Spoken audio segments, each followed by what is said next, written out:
Hey, just a heads up that the following content may be disturbing or triggering for some listeners and is not appropriate for children. Please take care of yourself and others who may be listening with you.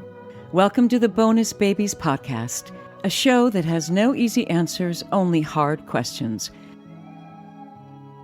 And suddenly there were these two little kids related to Nancy who needed foster care. And we didn't debate it for very long. It was fairly clear that if we preached this and then passed on an opportunity to do something about it, it was going to call into question, for at least ourselves, if not other people, why we said what we said professionally, but passed up an opportunity to do something about it. Can you tell me what you call the kids who you've cared for over the years? We feel that the children that we receive coming into our home are bonuses. So we call them bonus babies. I love that. This is your host, Jane Amelia Larson, and I'm a CASA, a court-appointed special advocate volunteer for youth in foster care. Yeah, I know it's a mouthful. In the same way a CASA works, I explore all things in the foster care maze by talking to kids, parents, caregivers, attorneys, social workers, therapists, really anybody and everybody who will speak to me to keep the conversation open and the information flowing about all things CASA. A few years ago, just as I was becoming a CASA, I met a guy named Sid Gardner, and I've learned a lot from him. Luckily, he's willing to share his story on the Bonus Babies podcast.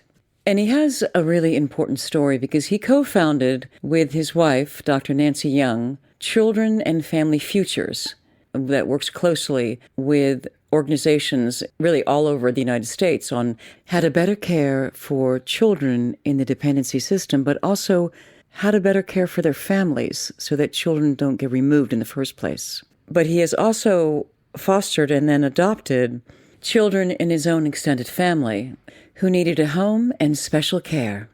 So he doesn't just talk the talk, he walks the walk. Or I should say they do, because he's doing this with his wife. And I'm sure she's pretty special too. And I know Sid Gardner is pretty darn special.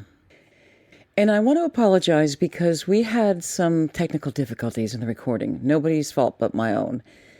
Sid sometimes sounds like he's in a spaceship, and I sound like I'm on Mars. So, anyway, here it is. Hey, so good morning. I'm here with Sid Gardner. Sid, thank you very much for being on the show. So when you sent me your bio, it was super modest, like 3 sentences. So can I hear a little bit more about who you are and what you've done?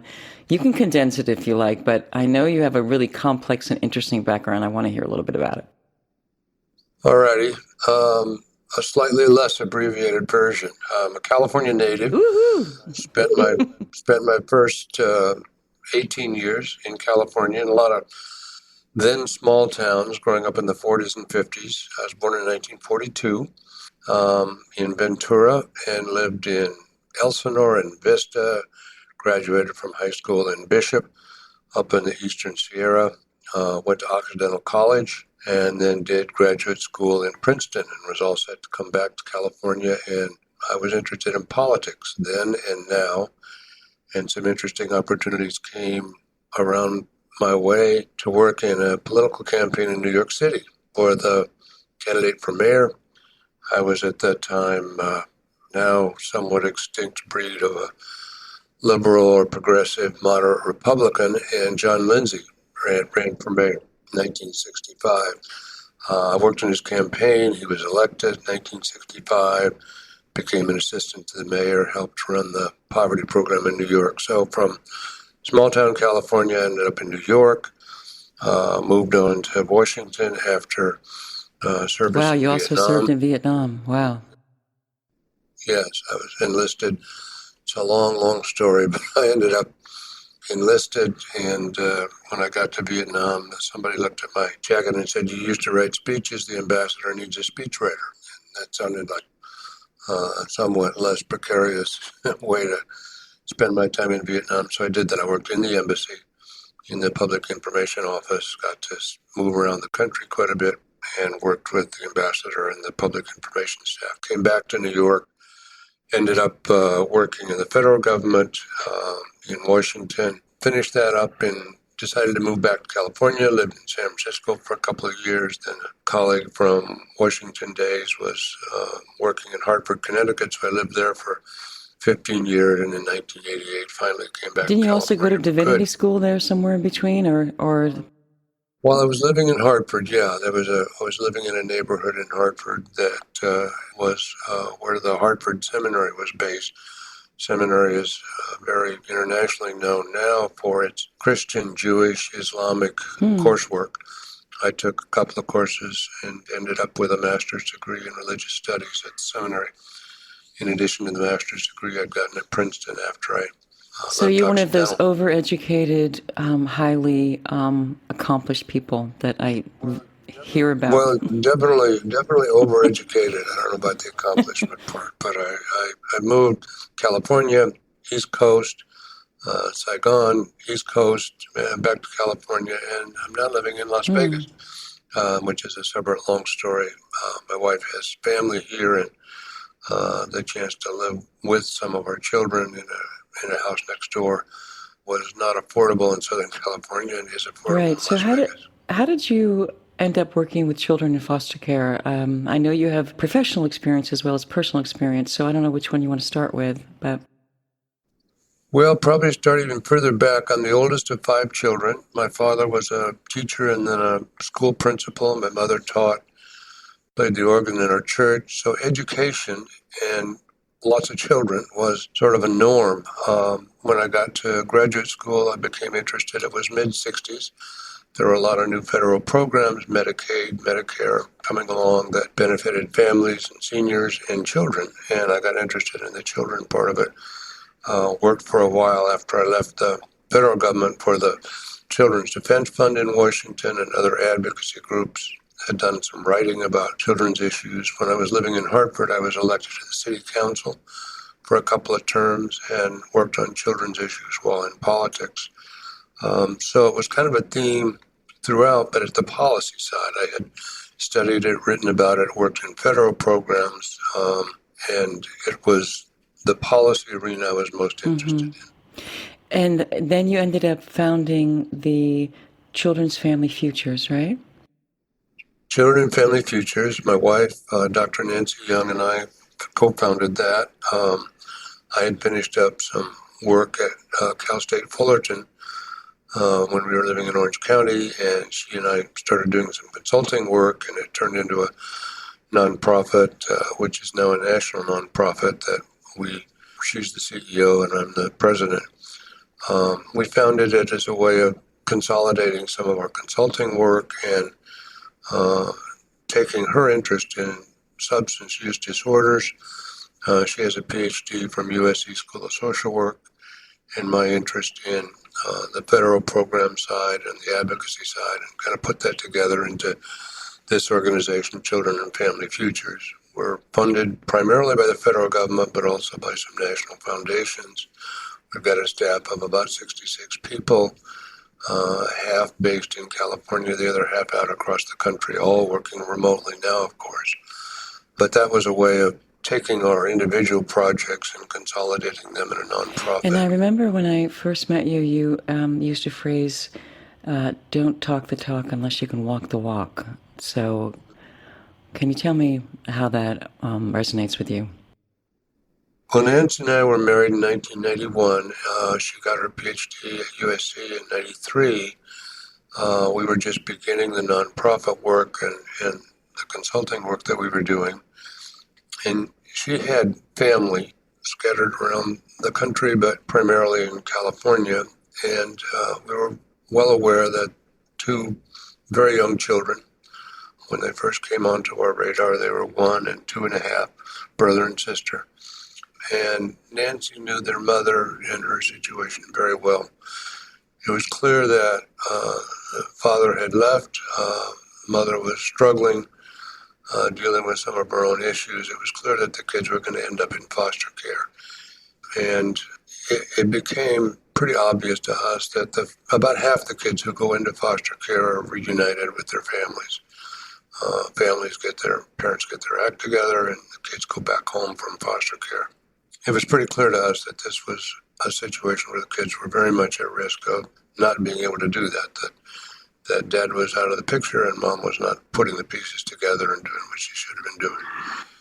So spending our time professionally going around the country telling people, you really got to pay attention to these kids in the child welfare system, foster care and adoption and reunification with their parents when it's possible.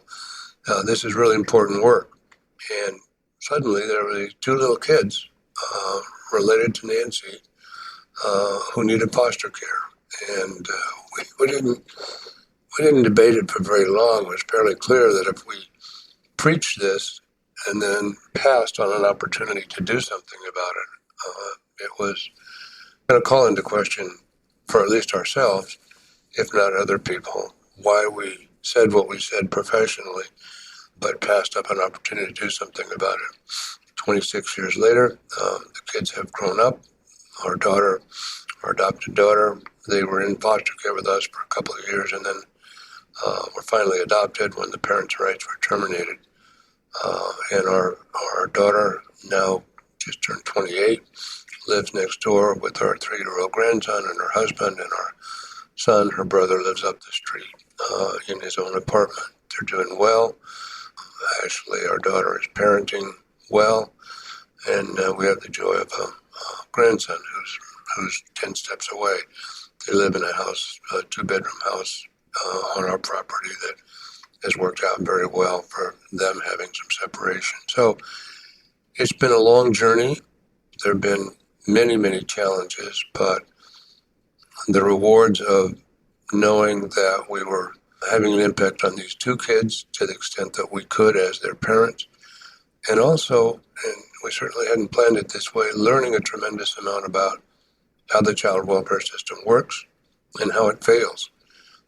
And that's our work. We work between the child welfare system and substance abuse treatment agencies, trying to connect two agencies that are off on pretty much separate tracks. And what we learned parenting these two little ones, now big ones, was of immense importance and changed the way we do our work. Right, so you were working from the inside as well as from the outside. Yeah, we advise state and local agencies around the country in the lessons that we learned in dealing as parents, as consumers, as clients of the system. Helped us understand that when a child welfare agency in South Dakota says they're going to try to do this for parents and do this for parents' treatment needs, what's really going on, what's real about that, and what's sometimes needs to be called into question or challenged. So as the foster parents and then as the adopted parents, did you feel that you were listened to and that you were well treated by people working in the system, or did you run into roadblocks regularly? We kept track the first year of how many agencies we dealt with in trying to get what we thought the kids needed in the way of services, child care, and then education in the public school system. We stopped counting when we got past 50 different agencies. Mental health, substance abuse treatment, the school system, the child care system, developmental disabilities, it goes on and on and on. And we met and were helped by some extraordinarily dedicated, highly competent professionals, and were afflicted by some of the least competent people who shouldn't be allowed in the room with children. So there's a very wide range of agencies and professionals and others who were trying to help kids, some of whom were definitely doing that, really understood what the kids were up against, some of whom just had no clue how to do their job or how to help and you children. had particular challenges because your kids had issues because of the results of how they were raised in utero, right? I mean, how they were born. Yeah, a lot of our work these days is with children who are prenatally affected by drugs or alcohol. Fetal alcohol syndrome, drug exposure, neonatal abstinence syndrome. There are many fancy medical terms for it, but basically when mom is using drugs, alcohol, or smoking, tobacco or cannabis, the kids are affected. There's no safe quantity of alcohol that can be used in pregnancy, according to all the medical societies, the American College of Obstetrics and Gynecology. All of those affect children. The most common substance that affects children in utero is tobacco, then alcohol, then hard drugs. Our kids were clearly prenatal exposed to most of those. We don't know any exact amounts, but they both have had special needs. They both were in special education classes during part of their K-12 education, and again, had some great teachers who understood what they were dealing with, and others who just had absolutely no idea what prenatal exposure meant to a third grader who couldn't follow instructions, or a fifth grader who had trouble athletically and dealing with others. My kids have multiple diagnoses, but they were both cognitively and behaviorally, their social emotional development was affected by the prenatal exposure, and then the early months before they were removed from their parents, the early months and the chaotic caretaking that they got in their first year. You are also a very talented writer, and I wondered if you can share a little bit of your writing. There was a beautiful story that you wrote about when you took your son to Gettysburg. Do you have that handy? I do, yes. I had from long ago, when I was part of a study group of high school kids who were taken in those days train and bus across the country to visit the United Nations in New York. And we stopped in Gettysburg, and it was my first encounter with Gettysburg. And thereafter, living in Washington and on the East Coast, I visited Gettysburg, became extremely interested in the battle itself, what it meant to American history. Historians call it the hinge of American history, where things began to change in definite favor of the North. And so when I had a chance to travel with our kids, I wanted my son to see Gettysburg, see what had happened there. Ted Turner's magnificent movie, Gettysburg, which justifies Ted Turner's existence in total, as near as I can tell. It's just a magnificent. Every American should see it. Every high school kid should have to see it. My son had seen it a couple of times, and I wanted to show him. It was filmed in part at Gettysburg on the battlefield. So I took him there, and these are some of the lines that I wrote.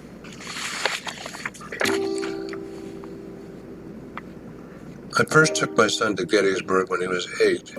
It was January, a bright sunny day, and the drive up from Washington was easy. He was excited as we got closer. "Is that it? How far is it, Dad?" He had studied the battle in school, and we talked about it a lot at home. He knew more about it than anyone in his class, including the kid who knew everything. It was good that he had a subject that was his own, because school had been hard for him that year. It was the first year of the medicine, the succession of magic-making chemicals we put in his body to help him calm himself. The first time we gave it to him, I went into my office at home, where he could not see me, and wept. With the best advice we could get, we were giving mood-altering drugs to an innocent little boy whose birth mother had yielded to the terrible blend of addiction and pregnancy. We walked across the battlefield in the snow. It was better seeing it this way, his first time, than if it had been a hot July, as it was the first time that Gettysburg mattered.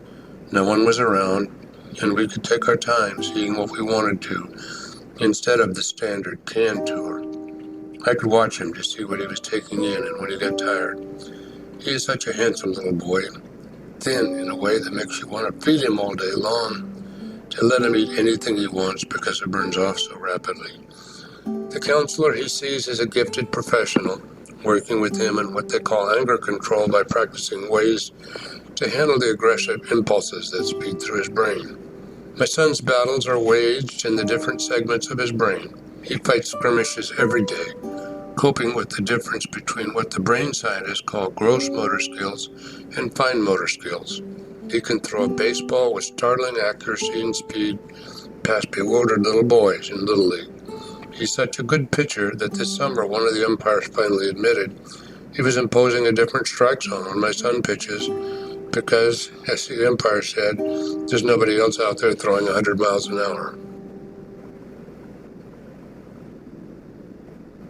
So it was an attempt, as I've done in quite a bit of fiction, to reflect on what it meant to him, what it meant to me, and how to try to compensate for, how to try to build on what they're good at, to find out what they're good at and what they care about, and to teach him some things about larger issues that may affect his life. It's very beautifully said, Sid. Hearing you read that is very moving. You express so well in just a few short sentences the challenges that you faced as a parent in trying to look after your children, after you had raised your own children, right? And trying to put the pieces together to help them get better, help them get treatment, help them get services, and take care of them in a way that you know they needed, way far above probably even what your skill set is, and you know a lot about this. Yes, Nancy's PhD focused on this set of problems, children affected by prenatal exposure, what the policy and practice in child welfare and drug and alcohol treatment agencies, how that daily practice by professionals tries to respond to it. So we came into the challenges of trying to get them the services and the understanding that they needed, knowing a whole lot academically about, and in policy terms, both of our backgrounds. We knew on paper what they needed. We knew how to get the diagnostics, but we found that not everybody in the system knows that. And as we interacted with other parents, it became clear that the vast majority of parents don't have that kind of background, that we were blessed to have our own skill sets, challenged as they were by understanding where to draw the line between disciplining children who innocently were not at all good at some things, weren't at all responsive to some forms of discipline, to learn where to draw those lines and how to get help from professionals that were supposed to be helping them. We came to that with probably more of a skill set, at least in academic terms, than most parents. And the vast majority of foster and adoptive parents struggle with this tremendously. We work with a group based in California that focuses particularly on fetal alcohol syndrome, kids that have been exposed, severely exposed to alcohol during pregnancy. And some of these parents who deserve instant sainthood in my book are dealing with 39-year-olds whom they adopted at infancy. They've been with us that long. And as they and we age, we inevitably wonder about, well, what's the service system going to be? What's the family support system going to be when we're not around or not able to give them the kind of oversight that we continue to try to give them as they become independent adults? What's the response going to be? So we knew a lot about the system, its strengths and its tremendous weaknesses, and we wondered and tried when possible to help other parents who were coping with this bewildering system of dozens of agencies and eligibility and rules, and you can't get this kind of service because you're not in this category, and we only have categorical funding for this kind of child in this kind of situation. And we've tried to give people guidance whenever we can on how to do that kind of foster and adoptive parenting. Right, and have you ever felt overwhelmed, you and your wife, Nancy? Many, many times. We've had considerable difficulty explaining to other members of our family, supportive as they are. I have a 50-year-old biological daughter, and Nancy has a 37-year-old biological son from our earlier marriages, explaining to them why these kids need special attention, explaining to members of our family when our kids would behave at family gatherings in slightly less than flawless manner, what was going on is very difficult. You can't continually make excuses. You can't allow them to violate other people's privacy and personalities, but you're often drawing lines. We had a Thanksgiving this year, and as everybody dispersed, it was just the family members that live here in Las Vegas. And as everybody dispersed and went home, we turned to each other, and I can't remember which of us said it, and said, "Had a pretty good Thanksgiving. Nobody was arrested." Because there have been Thanksgivings where we had 30 or so people gathered together, and during the course of the Thanksgiving celebration, somebody was arrested. Without going into the details, that can be hard to explain. So we move the bar pretty low sometimes. But as I said before, it has so informed our work. I don't mean that the kids have been a research study, but we could never have done the work we've done or had the understanding we've tried to have without having lived this personal experience. And it's enriched our ability to empathize with people who are going through these struggles. We're very demanding of the system. We're both sometimes taken aside and said, you're a little too passionate about this. You can't be that hard on the system. And when you talk about the system failure, you can't be too hard. And we usually smile and say, well, yes, but we have lived through quite a bit of this for 26 years. And so we've got some, okay, well, yeah, we didn't realize that. So we put on our professional hat, our academic hat, and our appropriate federal behavior for a federal contractor hat. And then sometimes we're just clients who have been helped and not helped by the system. And that's part of what we can share with people, that they will not always get what they want or need. So when you started your not-for-profit, which has been very successful, in fact, you were recently rewarded for your work by the Child Welfare League of America, right? Yes. Yes. Did you have any sense of the scope and breadth and influence that you would soon wield, or did it start very small and just grow organically? Or It was two of us in a garage, sitting in Irvine okay, as we got started. two of you in a garage, literally in a garage, like Julie Packard was apparently turned it in a garage up in Silicon Valley. But Nancy has always been CEO, and I have always been sort of strategic role as president, and we've worked that distinction of roles very clearly. She is gifted presenter. She works with people. We're one of those marriages between an introvert and an extrovert, where she is the heavy E, and I can do E when I have to. I was in politics. I could do some of that, but I had to go recharge after I did it. And the idea that we'd ever have 60-odd staff and considerable funding. If you told us that sitting in the garage, we'd never have believed you. But we've had extraordinary people who've worked in the system, some of whom themselves have had kids who've had some of these challenges, who've helped us. We owe a great deal to our staff. We've had some funders in the federal government and in foundations who understood and supported our work.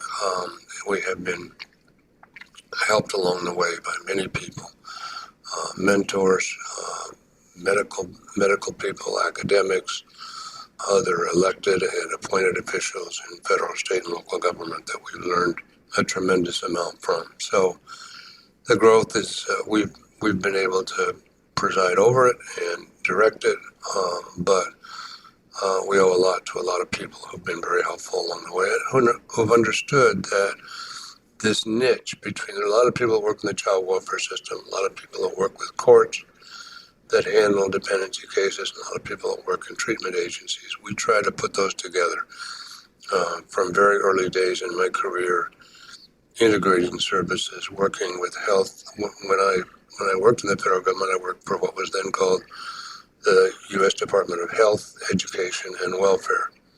And all three pieces work together and, in my view, belong together. Education got taken out at some point, and I think suffers for being as separate as it is from the health and the social services content that a third or so of kids in the school system still need. So we've had that background. The growth has been extraordinary, but with a tremendous amount of help. Yeah, but you're so modest always. Can you name some of your favorite successes? That's an odd term. Can you name some of the work that you're proudest of? Well, we're funded usually in response to a set of federal grants. Starting in 2002, the federal government made a series of grants that they're still making to this day. The appropriation that moved through Congress this week included money for what's called regional partnership grants, basically a child welfare agency at the state or local level, a treatment agency, and a judge, a family court come together and decide they're going to work together in a collaborative manner. So it's called a regional partnership grant. And we are then funded to provide technical assistance. So we, in the days before COVID pandemic, we would travel to those sites at least once a year. We would talk to them monthly. We would assemble them in a national convocation and let them talk to each other as well as to us. We ran a kind of a switchboard so that the project in South Carolina that needed to hear something from the project in Oregon could not just hear us, but connect with other people. Right, so you're sharing doing information. The same kind of job. Right. Exactly. Mm-hmm. And expertise. It's a clearinghouse, a switchboard, a lot of different kinds of, but we're intermediaries. We don't provide direct services. We provide support to those who do. And the chance to work across more than 100 sites every year. Cumulatively, since we were founded as an organization in 1996, we've worked with over 500 different organizations, state and local organizations, private agencies sometimes. I'm very proud, Nancy is very proud of the contacts that we've made with those agencies, many of whom have taught us at least as much as we've helped them learn through getting close to their work. We've written a lot of reports published in many cases by the federal government on child welfare changes, systems changes in treatment, what family-centered treatment needs to be. A lot of treatment is taking mom or dad over here into the treatment agency and then parking the kids someplace. Well, substance use disorders are a family disease. You can catch it from your family, you can catch it biogenetically, you can catch it from the behavior and the chaos in your family. And if the kids are over here, especially if it's a newborn, and mom and dad or mom alone is over here, then there's bonding and attachment that is so crucial to these kids. It doesn't happen. So we're proud of the work we've done in giving more of a spotlight to family-centered, family-focused treatment. We really have tried to emphasize agencies working together, and the toolkits that we've developed, which are all available online, have been used by dozens of these state and local agencies. So to have that bookshelf of technical assistance materials that we've written, to be able to apply it in hundreds of sites across the country over 2 decades and more, we're very proud of all that work. And again, I've received a tremendous amount of help from our own staff and from the people we work with in those agencies. Can you tell me a little bit about your writing? I know that's a very important part of your life right now. Well, I've always done nonfiction writing from early days, government reports, political analyses, the kind of writing you do when you're funded by or inside the government. Very early on, I guess in my 20s or 30s, I attempted fiction and had neither the time nor the skills or inclination to do it very well and set it aside.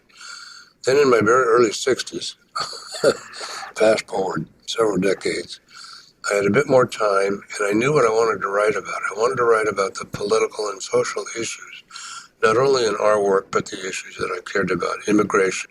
If you're in Southern California and lots of other parts of the country, immigration is an issue. So I've written since 2002, 9 novels, self-published 8 of them. One is gestating on the shelf, trying to get better by osmosis, and I'm working on a 10th right now. I feel you on that. But the 8 that I've self-published, I didn't have time to chase down literary agents. The 8 are about our work.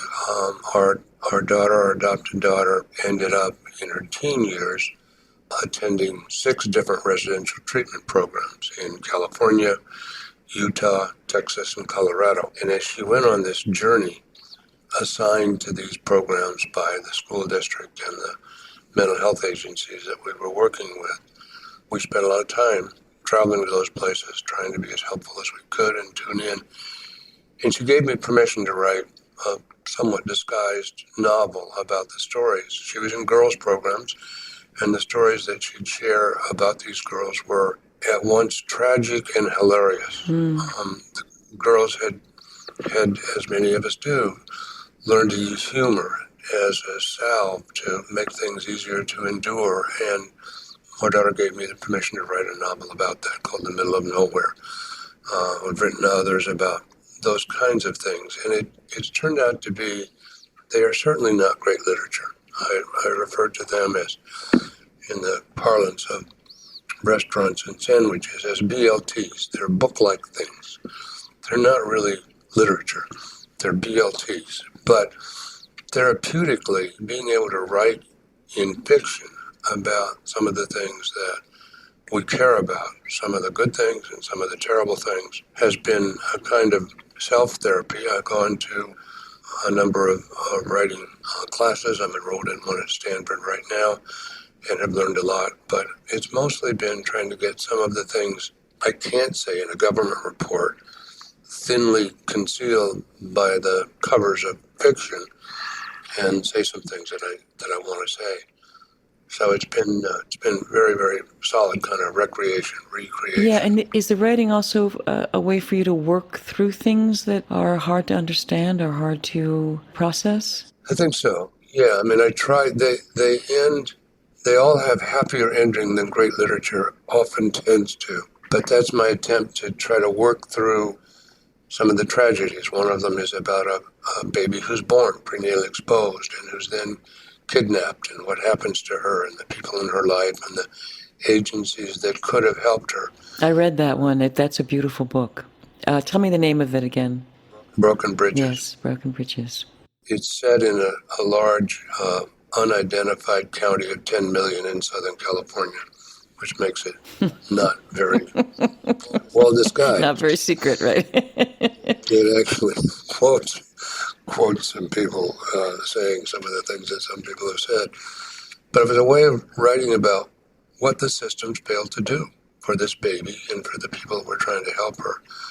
And that was a real release. It enabled me to work through, well, how would agencies and people at their most helpful have functioned? What would they have done? How would they have dealt with the barriers? And so trying to keep a plot going and some characters that made sense, as you have to do in fiction, was an important way of thinking about the issues, but with a lot more freedom than we have when we're writing a government report. When you were a young man, did you think, well, one day I'm going to do some real good. I'm going to make a big difference in the world. I'm going to be that guy that helps families stay together. Did you have those dreams, or did you just get your education and have a family and grow up, and then it just fell in your lap? I'm going to do something great? Well, my undergraduate work was in international relations. I mentioned this trip to the United Nations, and then I got to graduate school, and it was the middle of the 60s, and the Vietnam War was emerging as this enormous international tragedy, but we were also rolling out what was then called the Great Society, literally hundreds of federal programs launching in 64, 65, 66, and I got swept up in all of that. And a number of the people that I was in graduate school with, people that I've been at Occidental with, gravitated toward politics and political careers. And I had always been interested in politics as an observer and got drawn finally into, when I ended up in Hartford, Connecticut, drawn into local politics, ran for office successfully a couple of times. The third time, long story, but I ran as an independent rather than as a member of a political party and was not reelected. So I had an exposure to politics, and politics was and remains an arena in which these issues about children and families gets played out. A lot of people work just in the executive branch, just in the agencies. I could tell that the politicians were making some of those decisions and wanted to get involved in that level as well. And so I still have more of a political lens on these issues than just somebody who works in the agency level, and gravitated toward writing about politics in some of the fiction as well. And as a man, has your work changed you, or has it just made you more of who you already were? Well, to be to raise children, as I said, I've got a 50-year-old daughter now whom I work with in our agency, which is a great joy. To be a parent is, if you take it at all seriously, life-changing in itself. You learn about these innocent little bundles and what they need, and then they grow up and they tell you what they don't need, and you have to deal with that stage as well. I think I've learned to listen. The novel I'm working on right now is about two people with very different political values learning to listen to each other, not trying to change each other, not convert each other, but learning to listen and learning why each of them believes what they believe, where their beliefs come from, in their background, in their family, in their own personal history. I think I listen better. I'm working on a piece now, reflecting on some of the lessons of our work. And one of the several lessons that I read of it is you have to know how to ask hard questions gently and persistently. And that blend between gently, if you keep asking hard questions and getting in people's faces, they're not going to listen to you. Or they're going to tell you, oh, yes, thank you very much, and then they're going to go do whatever they want to do. The persistent part and the gentle part, I had to learn both of those. Between my time in Washington and my time coming back to California, I held many jobs, too many jobs probably. I left some jobs out of impatience, out of an inability to get along with a boss or a belief that they weren't doing enough about the problem. And I bounced a lot in those early years, in my 30s and 40s. And I've become more patient. I've had only 2 jobs in the last 25 years. Part of that, my wife would tell you, is her calming influence. And part of that is the natural process of aging. You don't change jobs every 2 years when you're in your deep 70s. So that patience, the learning how to listen better, and the persistence, I've gotten better at that. We have a litany in our work that you can reduce our work down to, I used to say, 2 things: resources and results. The right resources, with the right funding, with the right staff, you can achieve better outcomes for children and families. My wife, a social worker, an extrovert, a gifted professional, and a pretty good person, said, you're leaving out the 3rd R, which is relationships. And she was right. Resources and results, that's the objective part. Relationships, that's the subjective part, how you get along with people, how you listen, how you care for them, and where you draw the line between what you let children and sometimes adults get away with, and where you say, no, this is unacceptable, or I'm going to tell you why I really don't like this. And that evolution has been uphill, is ongoing, I suspect, but I'm calmer, and that's a good thing. Can I ask you, do you know anything about the CASA program? Have you worked with any CASAs? I do. In fact, we have had on our staff, some of the staff people have been CASA volunteers and come back with fascinating stories of what they've tried to do, what they've been able to do as volunteers in support of these youngsters. I've made presentations to CASA volunteers in Orange County, trying to make sure that as they do their work with these kids, they're aware of the impact of substance use disorders on some of these children, both prenatally and in the families that the kids have grown up in and then been separated from, and making sure that they understand that dimension of both the biological and the psychological impact of substance abuse on families. So I have tremendous admiration for that work.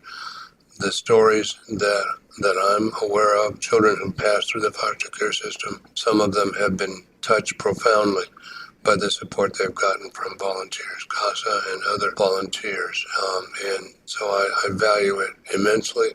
I think it's an important adjunct. People that believe that the government can't do everything are exactly correct, and this is a wonderful example of how public agencies can reach out to the extraordinary talent and commitment of volunteers.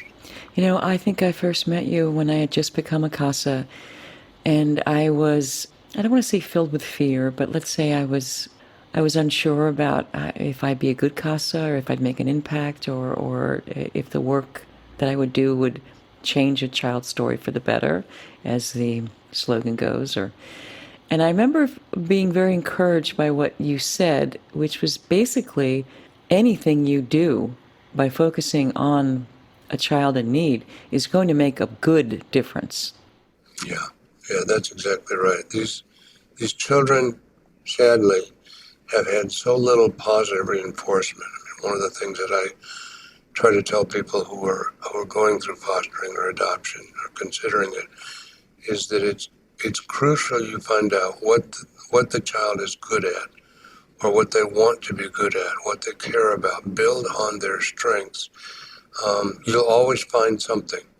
Even in the most resistant child, there's something they care about, something they think they want to do, or that they've seen somebody they admire do and want to become like that person.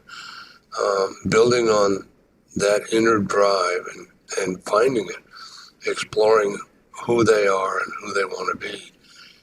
A volunteer who cares about a child for even the limited amount of time that a volunteer can put in can sometimes trigger that and release that and watch it blossom and help it along the way.